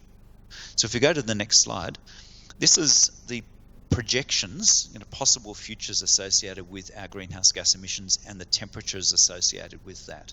So it's fairly technical, but I'll just give you a really quick description of this. On the left-hand side, everything is in billions of tons of carbon dioxide a year, just like the previous graph was, where I showed the effect of the global financial crisis on emissions. So that's the little black line on the left-hand side. If we look how emissions might travel, emerge over the next sort of 80 years or so, is that the red line is essentially what we're on at the moment. So that's our current trajectory in terms of emissions, so going up and up and up. And what would happen is that would lead to a world which is something like 3 and a bit to maybe 5 or even 6 degrees hotter, globally averaged, remembering that we're only 1 degree above that long-term average at the moment. And to put that in perspective, the last ice age was around about 5 or 6 degrees cooler than our historical temperatures. And an ice age fundamentally changes the face of the Earth. we had 2 kilometres of ice over Europe and parts of North America. Our sea level was 120 metres below where it is currently. So the continental shelf, the continent were exposed. The maps of our globe looked fundamentally different from what they do now, as a function of 5 or 6 degrees. And we're heading to 5 or 6 degrees, but in the opposite direction. So that gives you a feeling for what sounds like a small number, but what it can do to the Earth. It's massive in terms of what it can do to the Earth system. If all countries do what they say they're going to do under the Paris Agreement, then it's that line which is labelled RCP 6, which takes us up to roughly 3 degrees Celsius. That's what we're committed to at the moment. If we want to actually meet the Paris Agreement targets, which are either 2 degrees or 1.5 degrees, we have to turn the whole ship around and start to head down to 0, getting to net 0 by 2070 for 2 degrees and net 0 by 2050 for 1.5 degrees. And you can see the gap between where we're going and where we need to go in terms of emissions is absolutely massive. So some people have said, what's the chance of doing that? And there's different viewpoints, but to actually meet Paris Agreement goals will be a really significant challenge for us. And the land sector can contribute to that by storing carbon in various ways, and I'll talk about that briefly later. But what does a world 2.5, 3 degrees warmer look like? Or what does Australia look like, just in terms of heat stress? So if you look at this particular graph, which I actually produced with colleagues in 1999, historically, heat stress, if you look at the top end around Darwin, about 70% of days were heat stress days. So this is a combination of temperature and humidity, which impedes livestock production, impedes our activities outside. And places like where I live and where you are get about 10% of days as heat stress days. At 2.7 degrees Celsius, pretty much the top third of Australia, every day becomes a heat stress day. And the sort of heat stress conditions that we'd experience in Canberra or down at Birchip are the sorts of heat stress conditions historically experienced in a place like Rockhampton or Townsville in Queensland. And if you've lived there, as I have, you'd actually know they're fundamentally different places than Southeast Australia. So that's the sort of thing that what sounds like a small number can do in terms of heat stress. Onto the next slide. Now, in terms of what it might do in terms of rainfall, this is a global map, but you can see that essentially there's a world in 3 pieces with rainfall changes. Around the equator, rainfall is likely to go up. In the top end of the Arctic, rainfall is likely to go up, so northern North America and Europe. But in the Mediterranean zones, the subtropics to Mediterranean zones where Australia sits and where South Africa sits and Chile and Spain and Italy, California as well, rainfall is likely to go down, and down quite significantly. And we're probably already seeing this sort of signal in our production systems already. Go to the next slide. And what might this mean in terms of runoff? So that's the water that gets into our rivers and into our dams. Well, this is a map which comes from the last IPCC report. And what it shows is change in runoff in percentage terms per degree Celsius warming, remembering we've already gone up 1 degree. And so if you look over in southwest WA, it shows for every degree of warming, they lose about 1/4 of their runoff into their systems. In our part of the world, it's around about 10% per degree. If we go to the next slide, and so this is what we'd think of as the best estimate number. This slide is the most positive outlook in terms of runoff, and you can see in our part of the world it's pretty neutral, about marginal 1 or 2% going up to 12% in northern New South Wales. But if you look at southwest Victoria or South Australia or southwest WA, is that even the best case scenario is a reduction in runoff into our systems. And if we look at the worst case scenario, which is the next slide, it's actually really grim. So if you flip to the next slide, perhaps you want to avoid flipping to the next slide.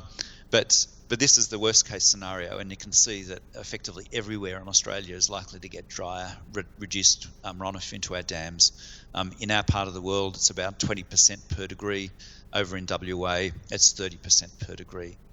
And you might think that, oh, this is a gross exaggeration, this is not going to happen. The problem is, in southwest WA, they've already lost 85% of their runoff into their dams in the Perth catchment. And that's with only 1 degree of Celsius change. So I think we need to be really cautious about thinking this is an overestimate of the rates of change and the degree of change that will happen to our water systems, and hence irrigation, environmental flows, water for other uses. Next slide.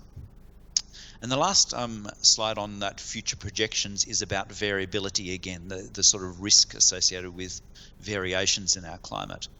So this is work from Scott Power from the Bureau of Met. And what he did, it looks at different time zones going pre-industrial up to the present, late 20th century, early 21st century, and then into the next century. And what he's looking at is essentially El Nino related or ENSO related disruptions. So it's the variability in our systems caused by ENSO, El Nino and La Nina systems in Australia. And what his analysis shows is that we're already seeing an increase in climate variability caused by El Nino variations. Under a low emissions scenario, that's if we get emissions under control, it will continue to go up a little bit more, but under a high emissions scenario, it soars and goes up hugely. And so the likelihood at the moment is that we're going to have to deal with a much more variable climate in the future. So the difference between dry years that we're experiencing now and wet years or wet periods is likely to become more frequent and more extreme. So if we go to the next slide, the question is then, what do we do about it? So as I put up here, past performance is not necessarily a reliable indicator of future performance. That's the standard mantra for financial investments. And it's the same sort of story for our climate, as our past climate is no longer a reliable indicator of the future climate. We can't just look backwards and say, we're likely to get 100 mils of rainfall in this situation, or our last frost is likely to occur in the first week of September, or whatever it might be. So we need to be thinking about what those trends in climate are and how they're going to track into the near future. And the statement down the bottom is that essentially just trying to pick up the fundamentals of agriculture. And the fundamentals of agriculture is matching the genetics, the management and the strategy to the climate we experience, not just the climate, but also the technology and regulation and social climate that we experience. It's about just matching the environment in which we operate. And if we don't do that match, we either underperform compared with what we could, or we increase the risk that we expose ourselves. And neither of those are good from a point of view of a business person running a farm in Australia, or a Nigerian farmer, or anyone else, is that underperforming or incurring additional risk is just not what we want to, where we want to go. So what we need to do is we need to adapt, and Lauren was talking about that. So the question is, how do we adapt well? And the first point that I'd make is an adaptation strategy for one farmer is likely to be very different from another farmer. That's why I've put up the fence line contrast there. So the adaptation strategy for the person on the left, who's a light grazer, it would appear, is probably likely to be a very different strategy from the one on the right, who's a bit of a flogger. So that is just indicative of the different value sets that those farmers on either side of the fence have. So the first thing you've got to do is working out what your desired adaptation strategy is what are your values, what you're actually trying to achieve. And once you've actually sort of mapped that out, and sometimes it's not as obvious as it sounds, once you've started to map that out, you can look at the huge diversity of options available, and some of them are on farm and off, some are off farm, some are about diversification, a point that Lauren just made. Some of them are short term, some are long term, some are just marginally changing our existing system, so it's incremental change, and some of them are transformational change. And some of them are completely sort of separate from the actual farms themselves, so it might be changes in our institutionals, like catchment management authorities, whether they're there or not. It may be about regional changes or value chain alterations as well.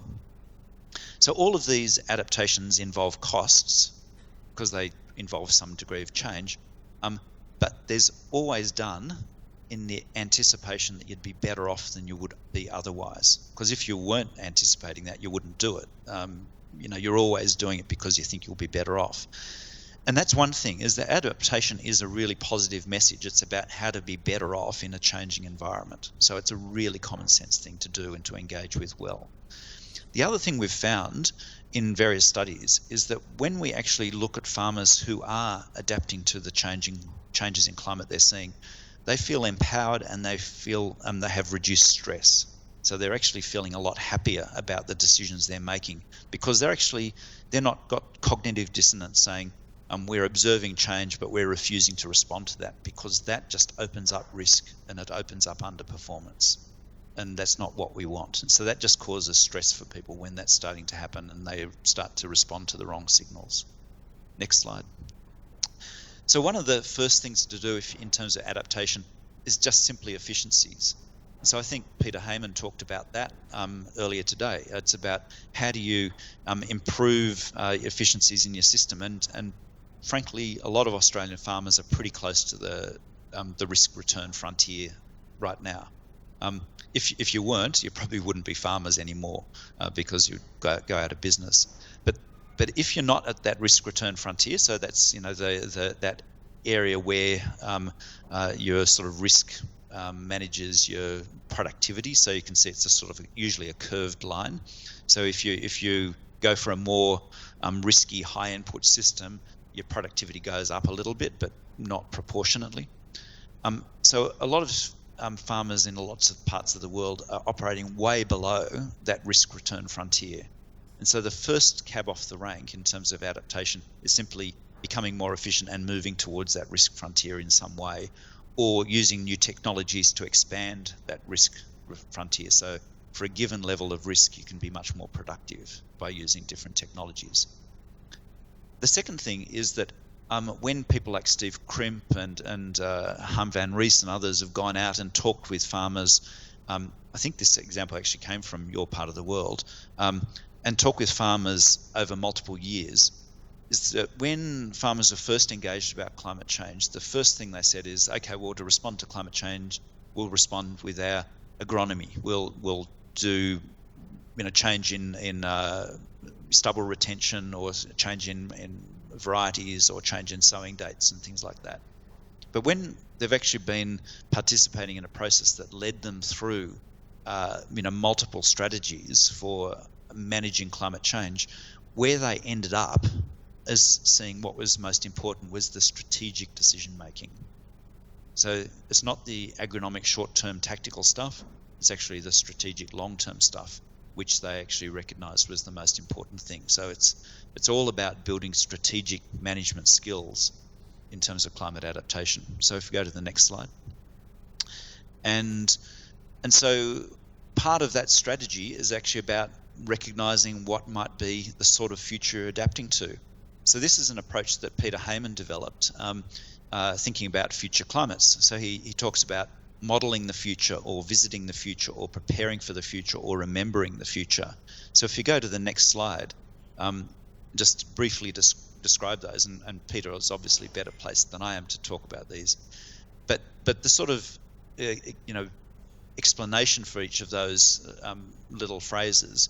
So remembering the future is actually looking backwards and trying to find situations in the past which is somewhat similar to what we're experiencing now or in the near future, and learning from those past situations. So learning from the Millennium Drought or the Federation Drought. How did we manage that? What did we do? What are the things we wouldn't want to do again? So it's looking backwards to inform the future. The second approach is what he calls visiting the future, which is using a spatial analog to learn about management. So, for example, if the scenario for climate change is warmer and drier conditions, you go and visit a farmer in a warmer and drier site and find out how they manage risk and manage productivity in their situation. And that can, because they've navigated lots of dead ends and figured out, what the way of managing that climate is. So you can learn from that and accelerate your own learning. You can model the future, which is using more scientific type approaches, climate trend analysis, projections from global climate models, and other things using, models like AppSim and similar things. Or you can prepare for the future. So that's Lauren's generic resilience, where you're developing adaptation technologies management so you can apply them when you need to apply them. If we go to the next slide. So the question then is, what do you think about when you're actually generating a strategy for a changing climate, a changing and more variable climate? So when I think about strategy, I think, there's whole books written on strategy and trying to define strategy. I think of it as a really simple statement. For me, a strategy is the game you want to play, or sometimes it's the game you don't want to play, and how you think you can win at that game.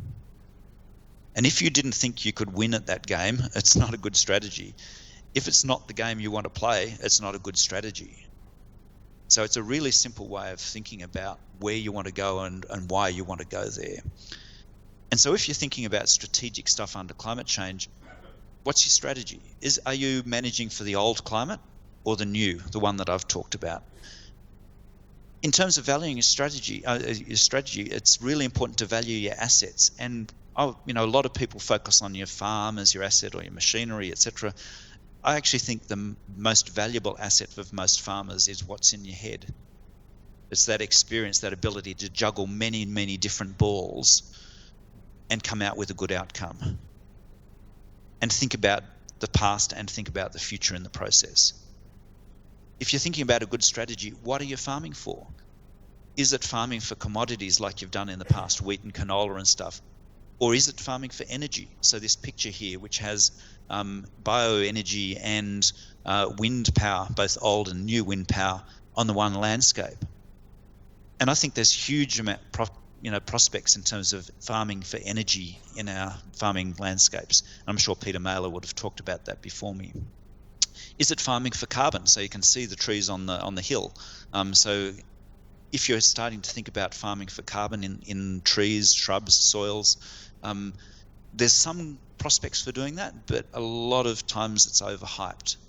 But if you're going to do that, you actually need to have change in the policy environment that we're operating in. Are we starting to think about farming for water, clean water? And that's not entirely dissociated with thinking about energy farming. If you start to think about runoff from solar PV, clean water from your solar panels and collect that in a 400 millimetre rainfall environment, that's 4 megalitres per hectare per year. 4 megalitres at spot prices might be something like $2,000. $2,000 per hectare per year. That's not an insignificant number in terms of harvesting water. Or is it farming for biodiversity? So in Victoria in the past, you've actually had a price signal associated with biodiversity farming, so putting aside land as associated with the bush tender process and similar things. So we can ask questions about what are we farming for, and don't just assume that it's the same thing we used to do. And it can be combinations of these. But for lots of these things, we need policy changes, not just change on farm. We need change at higher levels to send the right signals for change practices. And the last couple of slides. So one example of transformation, I'm sure Peter's talked about this before, but the classic quote from Pete is solar farming is better money, safer money, easier money than farming, given climate changes. And if you think about that risk return curve that I showed you before, if you can get more money, safer money at lower risk and with less effort, you're way above that risk return profile that you were getting for your previous activity. So that's part of expanding that idea of your risk return frontier. So that's just one example of that, transformational change. And if we're going down the path of transformational change, we need to think beyond technology and economics and finances and physical change, and we need to start thinking about the institutional dimensions. So how do we change our governments? The social dimensions, how do we change the interactions between each other so we can co-learn and accelerate our learning? How do we change our psychology so that we can actually look forward to change rather than resist change? And that's the transformational domain, which I think we're going to increasingly have to occupy over the next decades. If we go to the last slide, a quick summary is that our land gives us our homes, our food, our water, and our livable environment, the things we really value in our landscapes. Agriculture, globally and in Australia, is already under stress from climate and from other factors. And climate change is likely to make this worse over the next decades. There are a lot of solutions that are possible, but they're not being used enough yet. In Australia, our research and development on climate adaptation solutions has dropped by about 70% over the last 10 years or so. And so we're not investing in the new generations of solutions that we're going to need over the next decades. So we can invest in better options and pathways, so implementation of those solutions, and that's always going to have to be a co-design activity between farmers, between regional people, between policymakers, between scientists. And if we're going to go down this pathway, we need to think about both incremental change, that's change to our existing systems, so that's continuity to some extent, and transformational action, so that's radical change. And if we do that well and do it systematically and learn from each other, it will actually position us well for a future which has a very significant change, both in terms of the averages and the variability of climate. And we need to be on the front foot, not on the back foot for this. Thank you. Thank you, Mark. What an informative and thought-provoking presentation to us. Mark, if you've got a little bit of time, I'll ask the audience if they have any questions. So, questions to Mark?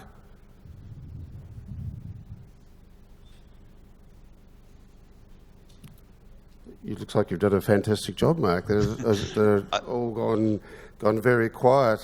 But I think they're hungry. Pete and Stuart. Mark, Pete Mailer here. Just had to ask you for a comment. I guess I am continually frustrated by the rhetoric that suggests that we can't afford to make the necessary changes. In my farming business, I ask a question is, can we afford not to make the necessary changes? And I just wondered if you want to comment on the subtle difference between the two questions or the two observations. Can we afford it or can we afford not to?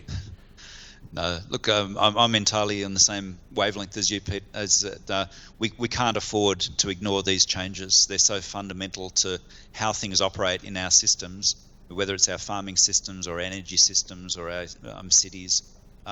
We can't afford to ignore this. Ignoring it, as I tried to explain, it either exposes us to unnecessary risk or it forces us to underperform. And we can't afford that as farmers, we can't afford that as a nation. We can't afford to not respond to this. We can't afford not to be on the front foot. Stuart? Yeah, Stuart McAlpine, and just some experiences from my system in increasing the cover and protecting it, like with those extreme temperatures, obviously. Drying things out faster. Cover's a real example. We had a few fires last year from lightning strikes, and it was a really striking example.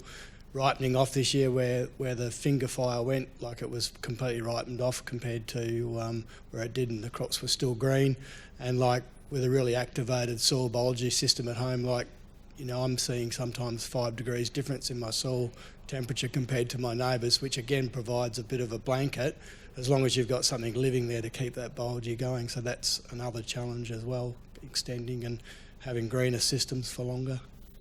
Yeah. Yeah, look, Stuart, there's some fantastic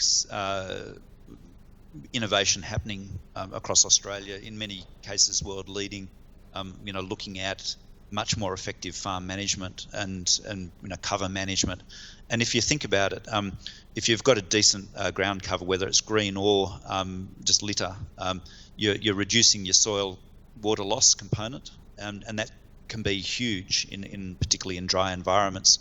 And so that means pretty much every bit of water that goes up into the atmosphere from the soil to the atmosphere is going through a plant. And when it goes through a plant, it grows something, and that growth is what we harvest one way or the other. And so it's fundamental maintaining ground cover, but it's not just about managing water. It's also about managing your carbon system. It's about managing your nutrient cycles within your systems, reducing loss from your system, so reducing nutrient loss and soil loss from dust storms and things like that. So for me, it's such a fundamental part of managing in a variable environment like Australia. We just have to, find ways as much as we can of keeping cover on our systems. Are there any further questions? If not, I'd just like to show your appreciation to go to Mark, and thank you for your time, Mark. It was a wonderful presentation, and thank you. Thanks very much. Have a great lunch. Have a great day. Thanks, Mark. It's now lunchtime, and our PowerPoint will highlight which flags to follow for the afternoon session. And I'd like to thank Walnut Energy for providing lunch for us. They have been very involved in the microgrid project over at the BCG offices, so please, I'd like to thank them, and do go and have a look at the microgrid, which is really happening over at our offices. And I have been handed one earring, so if anyone's lost a diamond earring, I'm happy to negotiate. So please enjoy lunch, and we look forward to the afternoon sessions. Follow the flags when lunch is finished. Thank you.